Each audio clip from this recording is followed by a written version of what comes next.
நீங்க தான் ஜெயிக்க போறேன்னு சொல்றீங்க, அப்புறம் நான் எதுக்காக இன்னைக்கே ஊருக்கு போனோம்? உன்னோட ஒரு ஓட்டையும் போடாம நீ ஓடி போகணும். அப்போதான் நான் முழுசா ஜெயிச்சதா அர்த்தம். உன்ன மாதிரி திடீர் தலைவனுங்க இனிமே வரவே கூடாது. நீ ஓடி போறது அவங்களுக்கு உதாரணமா இருக்கணும். நமக்கு பின்வாங்குற பழக்கம்லாம் இல்லைங்க, நீங்க கிளம்பலாம். அப்போ இங்கே இருந்து நான் பதவி ஏற்றதும் ஒவ்வொருத்தனை சாவறதுப்பா. பாப்பா, இன்னும் நீங்க ஜெயிக்கவே இல்லை, அதுக்குள்ள பழி வாங்குற கனவெல்லாம் காண ஆரம்பிச்சிட்டீங்க.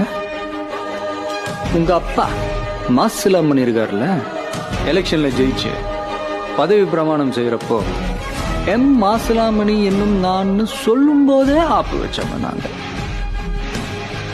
போங்க, முதல்ல நீங்க ஜெயிக்கணும், பதவியில உட்காரணும், அதுக்கப்புறம் இதையெல்லாம் பத்தி யோசிப்போம்.